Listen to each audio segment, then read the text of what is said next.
Welcome our YouTube channel GS with Ansu. आज जो exam हुई है बिहार दरोगा फायरमैन ऑफिसर की, उसके प्रश्नों और आंसर को देखने वाले हैं इस वीडियो में। तो चलिए शुरू करते हैं। पहला प्रश्न है, कौन सा भारतीय मानक समय के संदर्भ के रूप में माना जाता है? आंसर है 82.5 डिग्री पूर्वी देशांतर। अगला प्रश्न पूछा गया था, बास्केटबॉल के मैदान को कहते हैं? बास्केटबॉल के मैदान को कहते हैं कोर्ट। अगला प्रश्न देखते हैं। अगला प्रश्न पूछा गया था, राज्यसभा में कितने सदस्य मनोनीत किए जाते हैं? आंसर है 12 सदस्य। अगला प्रश्न पूछा गया था, बिहार में पहली बार राष्ट्रपति शासन कब लगाया गया था? आंसर हो जाएगा 1968 में, और यह प्रश्न प्रैक्टिस सेट में करवाया गया था। अगला प्रश्न पूछा गया था, 1809 में फारसी में गिफ्ट टू मोनिथिस किसने लिखी थी? आंसर हो जाएगा राजा राम मोहन राय। यह भी प्रश्न प्रैक्टिस सेट में करवाया गया था। अगला प्रश्न पूछा गया था, पटना उच्च न्यायालय के वर्तमान में मुख्य न्यायाधीश कौन है? तो आंसर हो जाएगा के विनोद चंद्रन। अगला प्रश्न पूछा गया था, सरकार द्वारा अवरोधों अथवा प्रतिबंधों को हटाना कहलाता है? यह भी प्रश्न प्रैक्टिस सेट में करवाया गया था। सरकार द्वारा अवरोधों अथवा प्रतिबंधों को हटाना कहलाता है उदारीकरण। Option number A.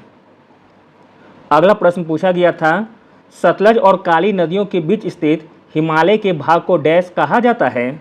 आंसर हो जाएगा कुमायूं हिमालय के नाम से। अगला प्रश्न पूछा गया था, पानी का क्वथनांक सेल्सियस में होता है? आंसर हो जाएगा 100 डिग्री सेल्सियस। अगला प्रश्न पूछा गया था, हाल ही में विपर्जॉय खबरों में था, यह क्या था? तो दोस्तों यह था चक्रवात। अगला प्रश्न पूछा गया था, किसका उपयोग कांच पर लिखने के लिए किया जाता है? आंसर हो जाएगा हाइड्रोजन फ्लोराइड का, HF का। अगला प्रश्न पूछा गया था, हिंदी से था। यह भी प्रश्न बिहार परिचारी ग्रुप डी में करवाया गया था।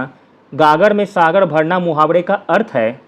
आंसर हो जाएगा थोड़े शब्दों में अधिक कहना। अगला प्रश्न पूछा गया था, धुआंधार जलप्रपात किस नदी पर स्थित है? यह भी प्रश्न करवाया गया था। धुआंधार जलप्रपात स्थित है नर्मदा में, और यह कहाँ है? तो MP के जबलपुर जिले में। अगला प्रश्न पूछा गया था, गुरु दक्षिणा शब्द में कौन सा समास होगा? आंसर हो जाएगा तत्पुरुष समास। अगला प्रश्न पूछा गया था, भौगोलिक अनुसंधान के कार्य में किस देश ने यूरोप को नेतृत्व प्रदान किया था? आंसर हो जाएगा पुर्तगाल ने। अगला प्रश्न पूछा गया था, टोक्यो ओलंपिक में सुमित नागल ने भारत का प्रतिनिधित्व किया था?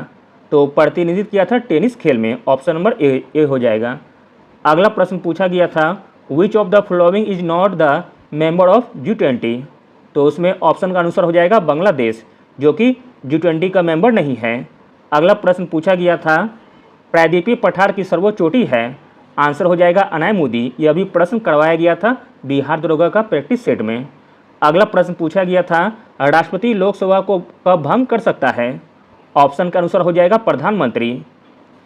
अगला प्रश्न पूछा गया था, बाबू जगजीवन राम छात्रावास योजना का संबंध विद्यार्थियों के लिए छात्रावास निर्माण से है? तो आंसर हो जाएगा अनुसूचित जनजाति से। Thank you. इसका नेक्स्ट पार्ट जल्द ही अपलोड कर दिया जाएगा। Thank you.